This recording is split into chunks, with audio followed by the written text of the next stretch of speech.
ایک مرتبہ میرے نبی کریم صلی اللہ علیہ وسلم سید کونین نیر کعبہ جناب ابو بکر صدیق کی میت میں ایک راستے سے گزر رہے تھے۔ جناب ابو بکر صدیق بھی ساتھ میں تھے۔ جب میرا نبی ایک جھوپڑی کے قریب سے گزرے، میرے نبی نے ابو بکر سے کہا، ابو بکر اندر جا اور کچھ کھانے کے لیے ہو تو وہ لے کے آ جا۔ جناب ابو بکر صدیق اندر گئے۔ اندر جا کر کیا دیکھتے ہیں؟ ایک چھوٹا سا جھوپڑا ہے اور ایک بڑھیا ہے، غربت کی تصویر نظر آ رہی ہے، اور گھر میں کچھ خاص ساز و سامان بھی نہیں ہے، اور ایک بیمار بکری جو وہاں پہ بندھی ہے۔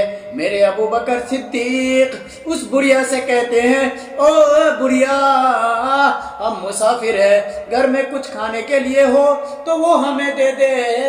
بڑھیا کہتی ہے، او میرے معزز مہمانوں، قید سالی کا دور ہے، گھر میں کچھ کھانے کو نہیں ہے، میرا شوہر ایک بوڑھا شخص ہے، میرے گھر میں بکریوں کا ریوڑ ہوتا ہے، اسی کے دودھ پہ ہمارا گزارا ہوتا ہے، ریوڑ چڑھنے گیا ہے، وہ ریوڑ ہوتا تو آپ کے لیے کچھ انتظامات ہو جاتے۔ میرے نبی جب یہ سنے تو میرے نبی نے کہا، ابو بکر تو اس بڑھیا سے کہہ لے اگر یہ اجازت دیتی ہے تو ہم اس بکری کا دودھ دوہ لیتے ہیں۔ جناب ابو بکر صدیق نے جس وقت بڑھیا سے اجازت مانگی، بڑھیا نے کہا، ہاں بالکل کیوں نہیں، لیکن یہ تو ایسی بکری ہے جو دودھ دیتی ہی نہیں ہے، یہ بیمار بکری ہے، یہ اتنی لاچار ہے کہ یہ ریوڑ کے ساتھ چل بھی نہیں سکتی تھی، اس لیے میرا شوہر نامداری سے یہی چھوڑ کے چلا گیا۔ میرے نبی نے کہا، ابو بکر اس سے کہہ دے، اجازت دے دے، یہ نہ سوچے کہ دودھ کہاں سے آئے گا۔ بڑھیا نے کہا، جی ہاں اجازت ہے۔ میرے نبی نے کہا، اندر جاؤ، ایک برتن لے کر کے آؤ۔ بڑھیا اندر گئی، ایک لکڑی کا بڑا سا پیالہ لے کر کے آئی۔ میرے نبی نے پیالے کو لیا اور بکری کے تھنوں پر اپنے مقدس ہاتھوں کو پھیرا، پھر جب دودھ دوہا گیا وہ پیالہ لبالب بھر گیا۔ جب وہ پیالہ لبالب بھر گیا، میرے نبی نے بھی نوش فرمایا، جناب صدیق نے بھی نوش فرمایا، باقی جو بچا ہوا دودھ تھا وہ میرے نبی وہیں پہ چھوڑ کے آگے بڑھ گئے۔ شام ہوئی، شام جب ہوئی تو اس بڑھیا کا شوہر جو ریوڑ چڑھانے گیا تھا، جس بڑھیا کا نام ام معبد ہے اور اس کے شوہر کا نام ابو معبد ہے، جب شام ہوئی ابو معبد گھر پہ آیا تو کیا دیکھا، گھر پہ جیسے ہی پہنچا دیکھتا ہے گھر کی کیفیت بدلی نظر آ رہی ہے، گھر میں الگ الگ مہک خوشی نظر آ رہی ہے، آنگن کچھ بدلا لگ رہا ہے، گھر مہکتا نظر آ رہا ہے۔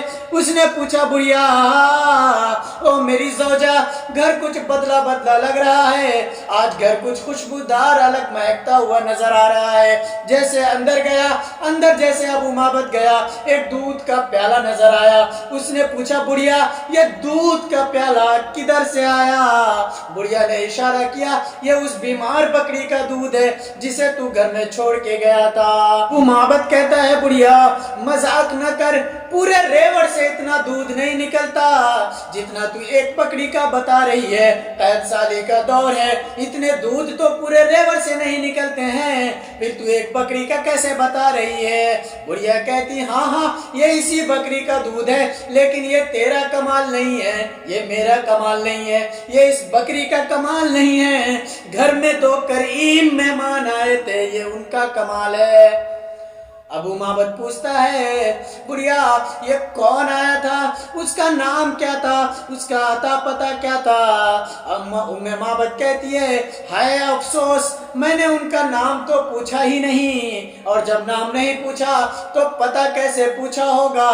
ابو معبد کہتا ہے، بڑھیا پھر کون آیا تھا؟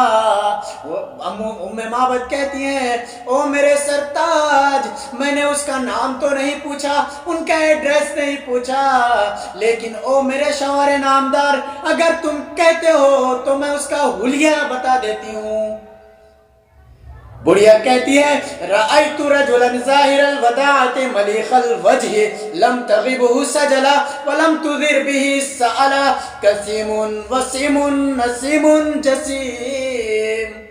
او میرے شوہر نامدار، میں نے ایسے شخص کو دیکھا ہے جو بڑی سوڑی صورت والا تھا، ملیخ الوجہ، حسن اس کا ملیخی تھا، ہمارے اساتذہ فرماتے ہیں ایک حسن ہوتا ہے عام اور ایک حسن ہوتا ہے ملیقی.